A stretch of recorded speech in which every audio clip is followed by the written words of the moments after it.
Jenny and Todd are absent tonight. I'm a frail excuse for Todd, so in his honor, I call this meeting to order. Allegiance, please.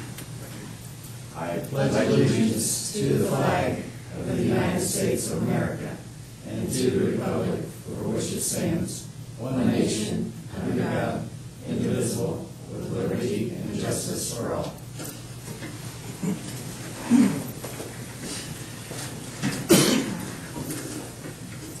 Setting of the agenda, any additions, modifications, deletions? The only thing is, I told the people that were doing focus on learning they didn't have to come out tonight, so we can skip that. 3.1. Audience participation, anyone in the audience wish to address? You gotta make a motion. I'm sorry. So move. Second. Those in favor? Aye. Aye. Okay. Audience participation, anybody wishing to address any items on the agenda? If not now, yes. I may have some clarification questions on item 3.2 and 3.3 when it comes to job responsibilities, unless they're covered in the regular discussion. Okay. Anything else? Item 2.0, consent agenda. Anything to be changed in the consent agenda other than there's nothing? No. Entertain a motion? So moved. Second. Second. Those in favor signify by saying aye. Aye. Okay.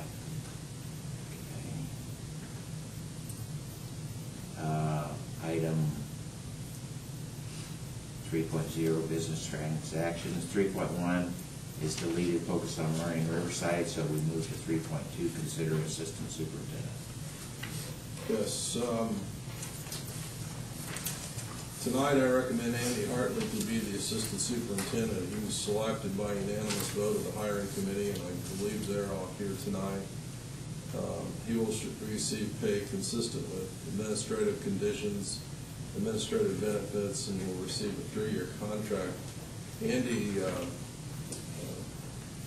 besides taking my place if I'm out, because he has a superintendent's license, will also be in charge of special education, high ability. We've got a list of things that will go out on the website after tonight that tells the people who they need to call if they want certain things. So I recommend that you hire Andy Hartley as the assistant superintendent. Entertain a motion? I'll make that motion. I'll second. Discussion. I'd like to take this opportunity to thank the committee. And I know that there were several people that were looked at, and I think the decision is above reproach, and certainly welcome Andy and wish him all the best. Ready to vote? Yep. Those in favor signify by saying aye. Aye. Welcome aboard. You have anything to say? It's just been a pleasure being part of the community schools, and I'm happy to continue being part of it. Lauren may have a question. I was just wondering, right now it's listed that responsibilities are also the tech and secondary curriculum, as well as, I think the other one is lead teacher. Will those continue under the assistant superintendent? No, we got together this afternoon, no, yesterday. I'm confused. Yesterday, we went through the job descriptions and we made changes, and so I'll be doing the lead teacher and that stuff, and I'll have all of that out tomorrow.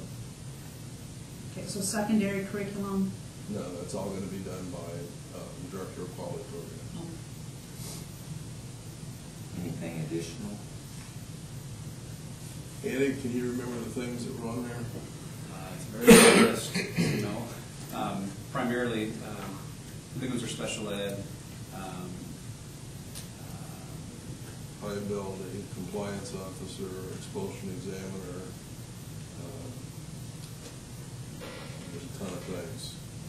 I think I counted 28 different things that he was responsible for. Ready to move on? Item 3.3, consider Director of Quality Programs. Yes, tonight it's my pleasure to recommend Brooke Bussey as the Director of Quality Programs. Now, because Brooke does not have her EDS, and she's working on a degree in curriculum and technology, moved that position to a director's position, although still an administrative position. She was approved by the unanimous vote of the hiring committee. She'll receive a pay consistent with the administrative conditions, administrative benefits, and a 3-year contract. Brooke will be responsible for Title I, and she's already been baptized into that. I think it's been time consuming. She'll do K through 12 curriculum, and she'll also be in charge of Title III and Title I migrant and the English second language grant from the state, and a multitude of other things that she'll work on. Consider a motion. So moved. Second. Any comments, questions at this point? So the grant administrator responsibilities are the ones that you mentioned with the E&L, probably the grants there. Yes. So that will remain under that position? Yes. Anything else? Any other questions? And again, I would thank the committee for their good job in screening, and things I've heard about Brooke have been very positive, and certainly wish her well. Those in favor signify by saying aye. Aye. Motion carries. Would you like to say anything, Brooke? I'm excited for this new journey. I've always had high regards for Plymouth Community Schools, so that I even brought my kiddos here to come to school all the way from Hannah, Indiana. So. Into the Hannah hub many times.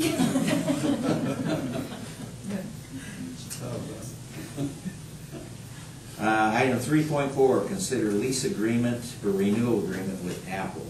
Bruce is here That's to me. talk about that. Get to stretch my legs. I haven't got to stand at the podium for a while, so I'm going to stretch my legs. So if you remember real quick, last year about this time, Mr. Funston put together a committee to look at the Lincoln lease before we renewed last year. That also included some PHS administrators and teachers. Tonight you have the information for the lease to extend basically the same device as what we have at the junior high to the high school. Something new that we've added in this year. We have not really put any capital investment into our second, third, or fourth grade machines. They've got the white MacBooks that were hand-me-downs basically before we started the first lease at Lincoln. So we've included in there some additional devices to get us basically one-to-one grades 2 through 12 with the exact same hardware. Real quick, some of the benefits from my point of view for that are we can now have one hardware image to go on every machine in grades 2 through 12. Makes it easier to administrate, easier to maintain, so I can order parts just for one model now instead of having multiple models and that kind of thing. So from the technical standpoint, that is a very huge benefit for us. Apple is also releasing almost annually now an update to the operating system. The current white ones that we have in the lower grades will not support going forward with the amount of memory that they have. So basically, we just kind of roll it all into one. Mr. Houding has reviewed the contract that you guys see. He and I worked through the budget to make sure we can cover everything. I'll take any questions you guys have real quick if you have. I'll consider a motion. So moved. Second. Discussion, questions. Sounds like a pretty good deal to me.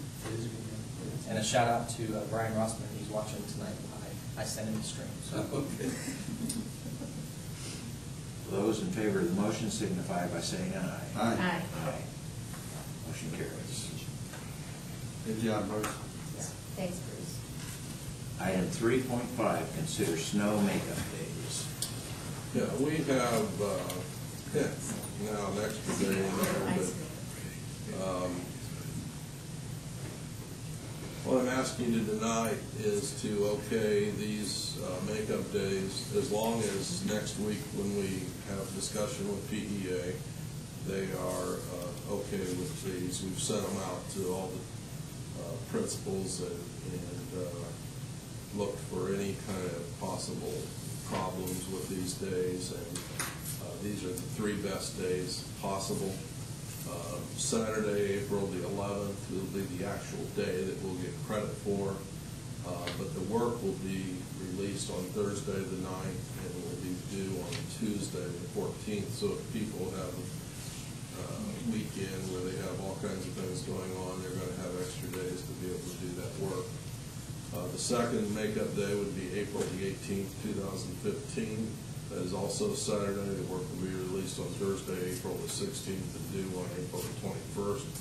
Once again, to give students and teachers the opportunity to, if they have a weekend that has extracurriculars for both students and teachers, or spring weddings, or whatever they might have. Saturday, May the 16th, 2015, the work will be released Thursday, May 14th, and due on May the 19th. Teachers will schedule 6 hours of office hours through that weekend, so they can be able to either work with students online or over the phone. And also, Plymouth High School will be open, and our administrators will be taking care of the library in there where students can come to work if they don't have internet. So that's our plan. It doesn't include the day. Come back to you next month with something for today. But like I said, this is contingent upon the last day of discussion on Monday, next Monday. Things just don't work out exactly right. I'll entertain a motion. So moved. Second. Discussion. You've gone through this before from your standpoint, and I know I did it from Michelle. It's worked out well, is that correct? I think allowing for the work to be given to the students on Thursday and then collected on Tuesday is a major change that will be very helpful, because of the fact that you will have some conflicts over the weekend. I think that is a change that is going to suit us well. Any other comments? We have, previously we had extended that. Is this something new this time? Last time it was, we had pretty much Saturday was the day that we used last year at the high school with the office hours. Okay. Any problems with verification on who does, who does not, giving them time to do it? The nice thing is everything's done through technology, whether it's Google Docs or Canvas, there are timestamps on it. And so it really became something that, as a teacher, we didn't even have to deal with, because technology could look at it and see exactly the participation rate that we have. Any response from parents regarding this form of makeup? I got positive response. The biggest response, and there's only been 2 or 3 that have said this, but they're ready for us to do it on the day of the day of. So, Anything else? Those in favor signify by saying aye. Aye. Motion carries. Report, item 3.6, report on SAT and ACT scores and follow-up on previous graduating class. Good evening. Thank you for letting us come before you this evening. We're going to report some data on 3 things. First of all, from college entry examinations, the SAT and the ACT. And then we want to provide you with follow-up data on last year's graduating senior class. We'll start off with the SAT. We've done a couple different things here for you to look at. Hopefully this is simple. We've presented data for the last 2 years, so you could compare last year's students to the most recent tested group. We've also provided you with the state average and the national average. So let's begin by looking in the rightmost column, 2014 column. You'll see that the average score of our 165 students tested on the SAT was a 491 in reading. The standard deviation on the SAT is 4 or more points. Just keep that in mind as we progress through this. When you compare the 491 average to last year's average, you can see that they were significantly above that. So we experienced growth. We are slightly below the state average and the national average at the same time. Let's go ahead and go on to the next tested area, which is math. 2014 column, you can see again we had significant growth in comparison to the previous year, 498 compared to 477. Because the standard deviation is 4 or more, you could say that we are relatively status quo with the state average. Both the state and Plymouth High School are a bit below the national average, however. Next tested area is writing. It's the third of 3 tested areas on the SAT. Looking at the rightmost column again, significant growth in comparison to the 2003 tested group with an average score of 474. Once again, the standard deviation is plus 4 or more. So status quo, it can be said, with the state average. And again, both Plymouth High School and the state average are a little bit below the national average. Next slide. Before we begin the ACT data in conclusion on the SAT, you could say that we had a good year in data in comparison to last year's tested group. Work remains to be done in comparison to the overall state and national averages, however. The ACT is a little bit more expansive test. Recall here that we're tested in all 4 core areas: English, mathematics, science, and history. So again, if you look left to right, you will notice that for 2 years, 2013 and 2014, we begin by telling you how many students were tested. You can see that we had a significant increase in the number of students tested from 2013 to 2014. This is the second year that we are now an ACT test site. We think that that growth can be attributed to that, and we expect it to continue to grow. You can see the state average for both years was a 21 and a 21.1. The standard deviation for the ACT test is 2 or more points. Keep that in mind as we talk through this. The national average is given for both years at 20.2, 20.3. Plymouth High School's score in terms of the average for 2013 was a 21.5. Our score this year was relatively the same, 21 even. And if you look to the left of that 21, you'll notice that we are slightly above the national average and relatively even with the state average. Next tested area is mathematics. Once again, you have the 4-column approach. You see the state average, the national averages, and Plymouth High School's average for the last 2 years. If you look at Plymouth High School, note that we experienced some growth from 2013 to 2014, but because the standard deviation is 2 or more, one could say it's relatively the same. When you look back to the left of our 2014 overall average, you'll notice that we are significantly above the national average, and we are above the state average, but again, not enough to recognize significant difference there. Next tested area is reading. Looking at the rightmost column again, you can see that in 2013 our score was an average of 23.1, and in 2014 it was a 22.7, relatively the same, with the standard deviation being 2 or more. Looking back to the left from our 2014 overall average of 22.7, we are above the national average and above the state average, but it's not really noticeable given the standard deviation of 2 or more, so we would say that that's relatively equal. Next slide is science. Again, looking at the rightmost column, you can see the 2013 average was a 21.7, 2014 average was a 22.7, not significant growth, slightly above. When you backtrack to the left of our 2014 average in comparison to the national average and the state average, we did experience significant growth over we did exceed the national average, which was 20.8, and we were slightly above the state average of 21.6.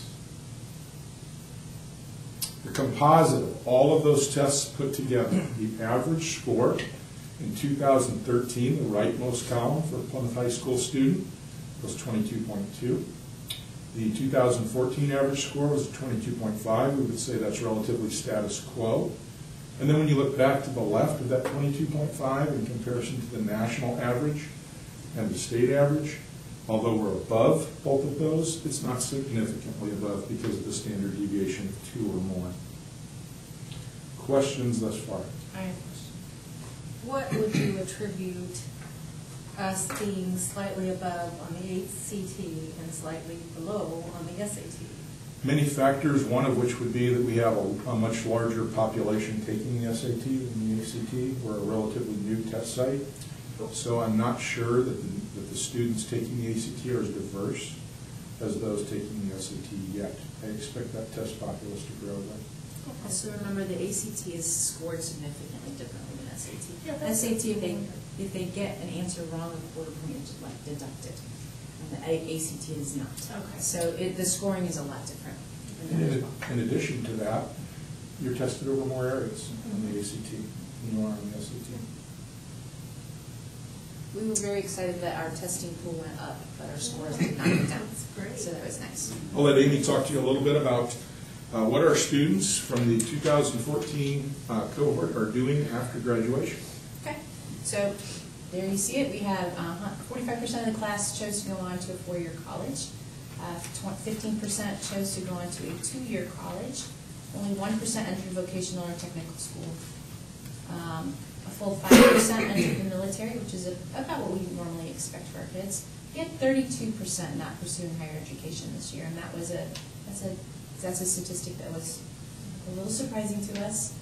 We need to go back and look at that data a little more closely to see what they were doing instead. Many of them were entered straight into a workforce, but we need to now start correlating our workforce kids with their career pathways that they followed.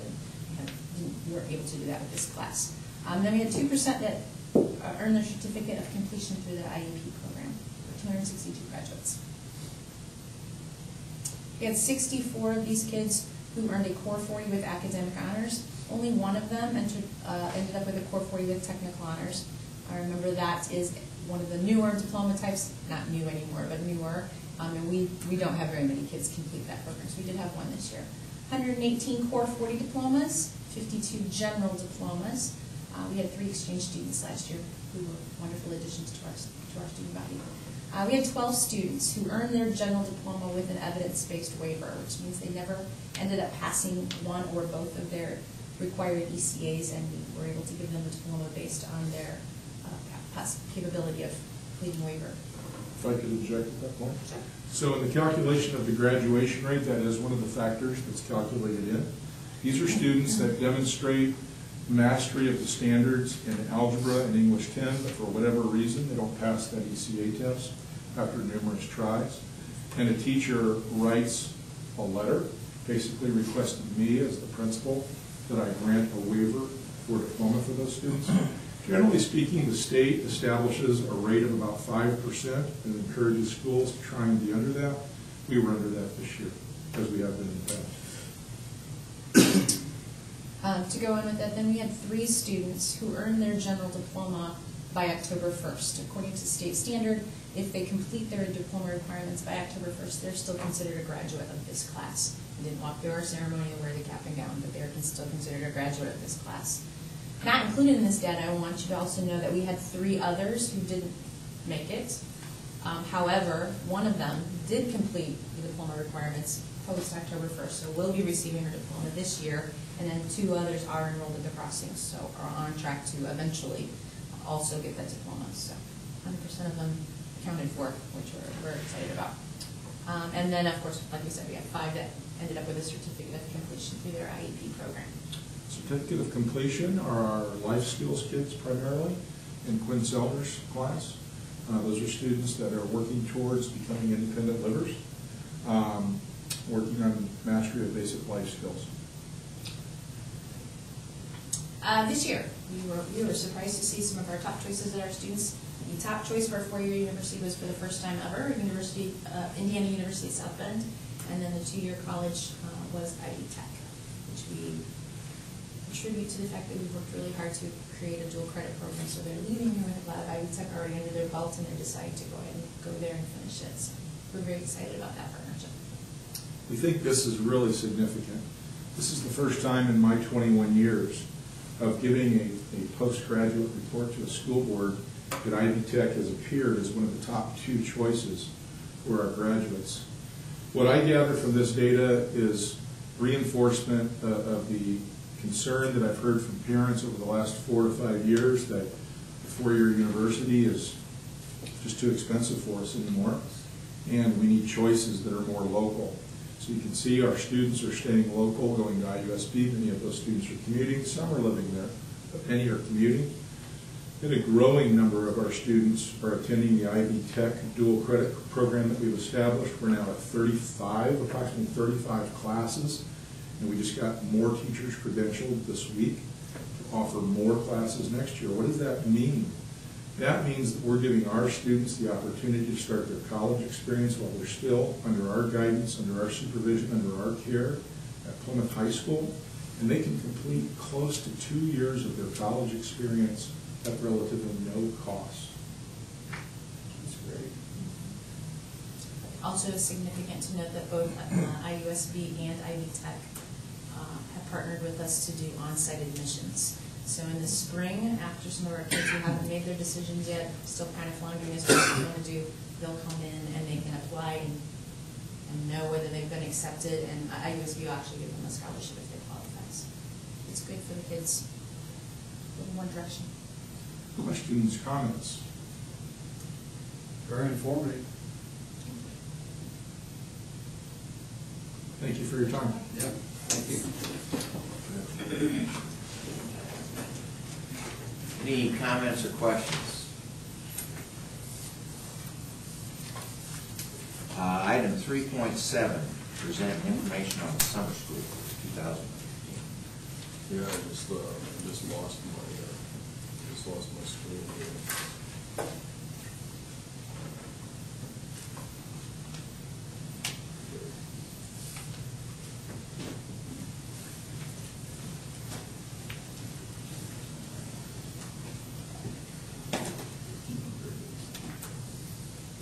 All right, I'll use Larry's here. Good. All right, so for summer school,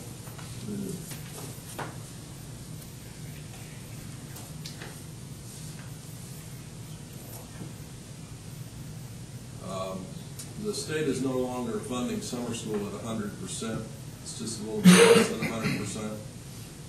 But it makes us so that we have to be very cautious when we're offering summer school classes. Therefore, I'm recommending that we stay status quo with what we offered last year. The elementary reading program will be for 10 days, 4 hours a day, for a total of 40 hours. The high school classes will run 30 days, 5 hours per day, for a total of 150 hours. The high school program may need to move to Lincoln Junior High because of the installation of the generator at the high school. The high school classes that we're offering are English, algebra, geometry, U.S. history, government, economics, speech, and summer agriculture experience.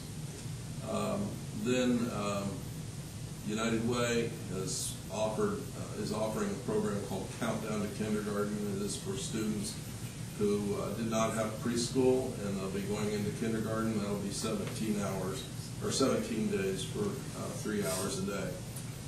So I would ask that you give me permission to proceed with staffing this summer school. Entertain a motion. So moved. Second. Questions, discussion? This will be based on enrollment figures. Anything else? Those in favor signify by saying aye. Aye. Motion carries. Item 3.8, new and revised policies and guidelines. This second reading. So last month you presented this list of new policies, and this is our second reading. Answer any questions that you may have. Otherwise, we would be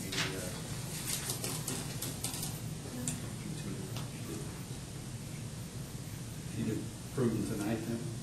yes, this is our second reading. So you I would so move. Second. Questions, discussion? Those in favor signify by saying aye. Aye. Motion carries. Item 3.9, consider 2015-2016 Adult Education Grant Continuation Form 4A assurance is. Ms. Sherwood is here to give us a very brief description of what she's asking us to do. Good evening. Thank you for the opportunity to talk again about adult education and to ask for the school's continued support of the adult education to house it here in the school corporation and to sign the assurances for us to carry on with the grant. I had shared a document to kind of show more of the vision. We are under the umbrella for the workforce development, and with that, we've got some big changes going on. And I feel that the adult ed program here in Plymouth, along with the staff, we're ready for the new changes. And without going through every word of it, so what we're charged with is to not only supply, quality education for high school equivalency, we're supposed to prepare our students for the next step. And with that, we're supposed to do more workforce preparation activities. And it's listed that, to build up the work skills to include critical thinking, problem solving, digital literacy skills, even self-management. And with that, the way we're approaching that with our staff, we're kind of standardizing our curriculum, more or less. We have so many sites now, we really grown. We kind of spidered out throughout Marshall County because, a lot of our folks can't come to our classes in Plymouth because of transportation. And I think with us working together, all the staff, we're going to really see doing that very well. We're supposed to integrate education and training. And this means when we have students coming in, which students per se, the whole definitions will change for adult ed. These are not folks that are coming in without a high school diploma. These are folks that do have a high school diploma. They've come back from GED. We even have some students now with some college, because we have students coming back to build up the skills for their next step. And with that, we work with the school corporation with the CNC training. We have an adult class that meets currently right now. They meet 3 nights a week or 14 weeks. And the whole end goal of this is for the students to achieve first level CNC NIM certification. The whole idea, we're supposed to build like a career ladder to hopefully they'll go on to possibly a 2-year degree. And with that, we found that these students are returning to the classroom because a lot of them have been out of school forever. The math skills are low. And so what we're trying to do is incorporate our curriculum to meet those skills for them to be successful in their workplace or the work Indiana training.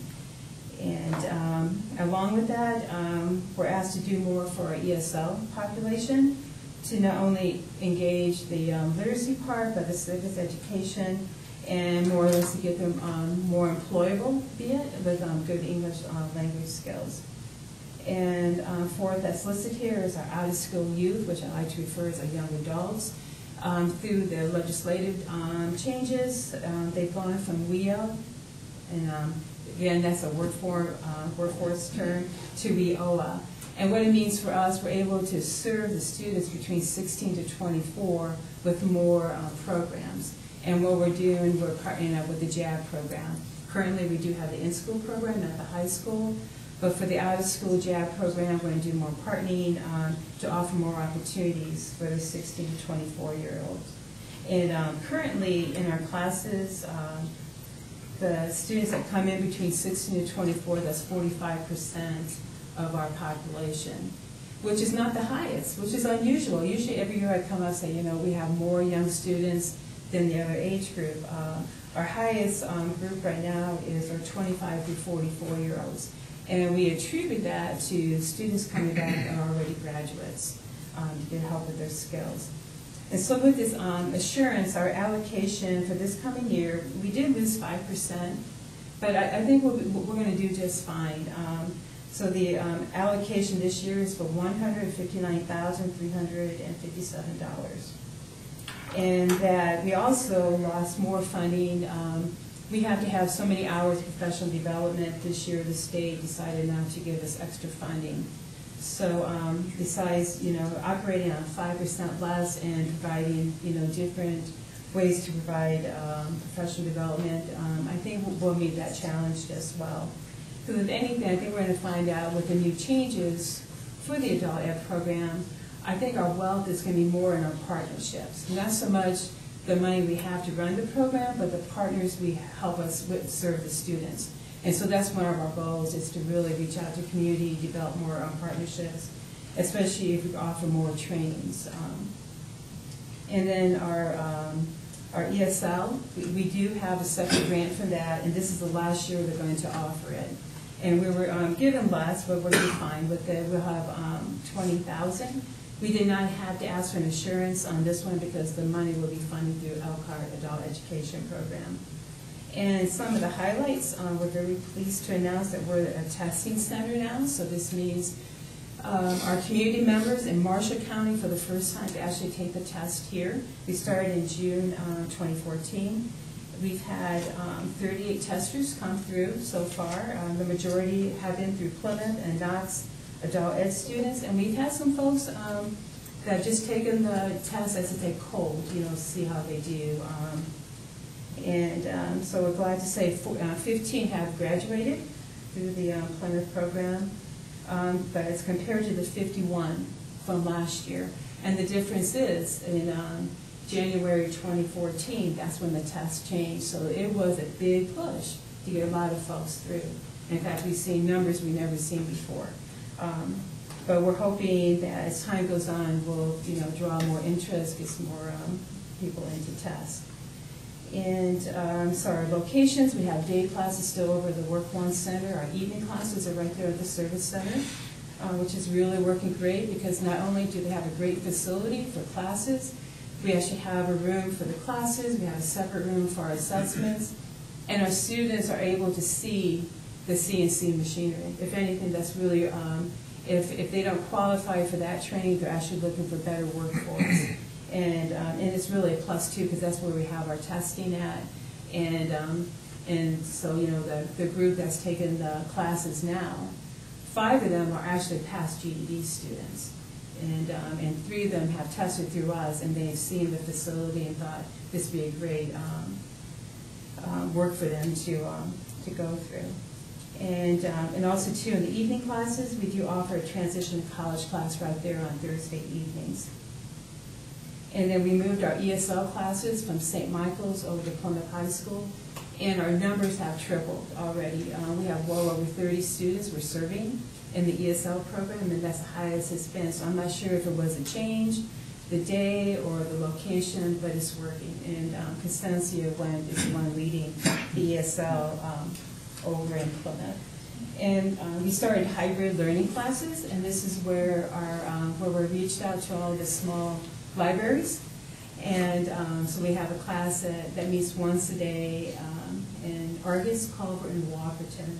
And the whole idea that they meet face-to-face for 3 hours, and then they're responsible to do independent studies after that. And then we also have adult education ESL classes located in Bremen. And that's where our focus is going to be next year. We really want to kind of make a return adult ed to Bremen. I guess back in the 70s and 80s, it was a pretty strong program.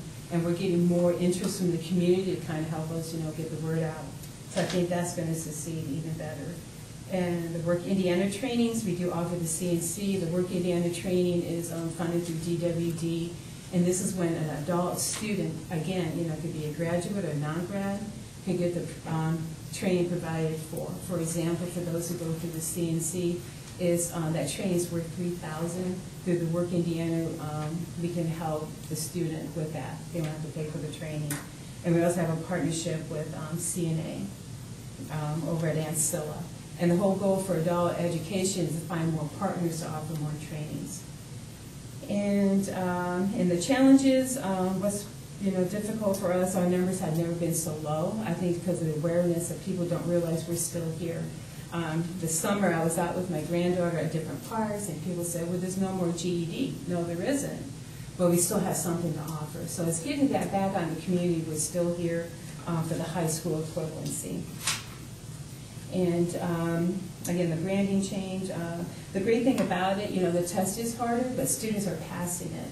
And what's a challenge for us is figure out exactly what we need to do, maybe increase the curriculum in certain fields to make them, a little bit at ease when they do take the test. And then we're trying to increase the percentage of the participants for the work in ANA trainings and to offer more here in Marshall County. And then we're looking to increase the partnerships and collaborations in Marshall County to offer all these. And just as a side note, 75% of our students come in below high school level. So it could be, clear from 8.9 all the way down, 8th grade, 9th month. And our ESL has really grown. It's 50% of them are at the first level in literacy. So, we have to work them up. And something else we're changing too is be that transitional piece for ESL to be able to take the GED, high school equivalency in English. So that's one of our challenges too. And I think that's all I had to share. Anybody have any questions or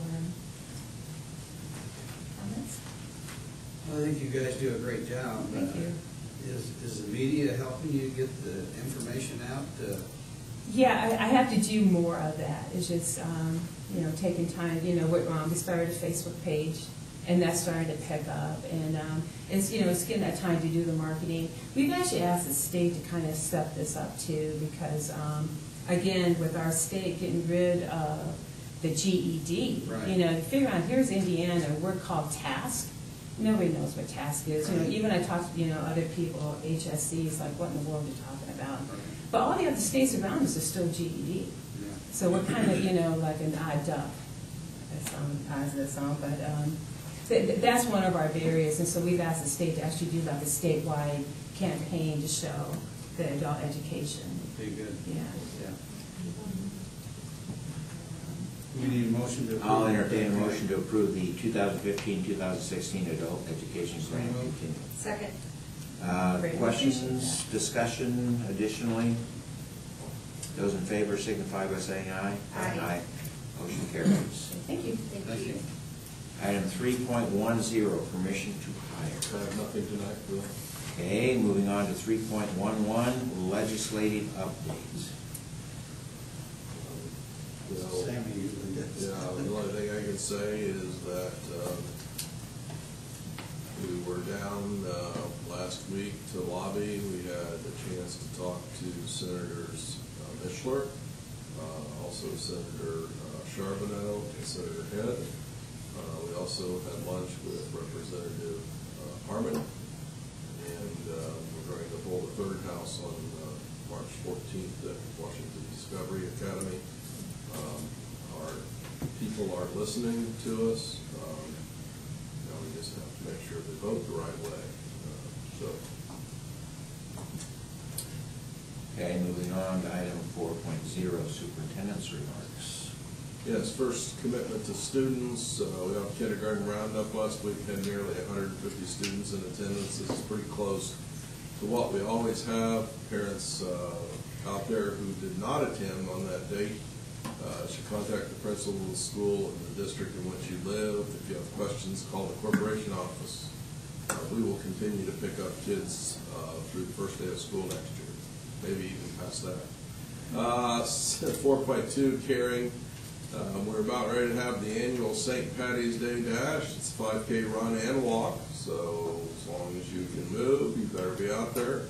It's March 14th. Our Director of Guidance, Amy Porteous, will be the spokesperson this year for the event. This year, the event will start at 2 o'clock, registration at 1 o'clock in the north lobby of Plymouth High School. High expectations is 4.3, despite the politics about ISTEP. Our students are ready to kick off ISTEP testing once again. Once we get back to school, the test is over standards that just came out last summer, but our teachers feel very positive about the test. 4.4, team player. Every Friday, for the last several Fridays, has been Wear Red for Public Education. It's just our way of letting our legislators and the public know that public education does matter. As a matter of fact, letting them know that as of now, given inflation, public education is being funded at a rate less than 2009. So we're just about 5 years behind. 4.5, integrity. Teachers and administrators are sponsoring a third house for the local legislators at the cafeteria of Washington Discovery Academy on March the 14th, 2015 at 9 o'clock a.m. We would invite anyone who wants to attend. And 4.6, enjoyment. Our robotics program has now qualified 6 teams to the state tournament. This program just gets stronger every year. Our office is going to be closed over spring break, so from March 23rd to the 27th, the office will be closed. And the next meeting of the regular school board for Plymouth will be April 7th, 2015 at 7 o'clock. Item 5.0, other business, come forward to board. If not, item 5.1, any additional audience comments, questions, participation? If not, I'll entertain a motion to adjourn. So moved. Second. All those in favor? Aye. Motion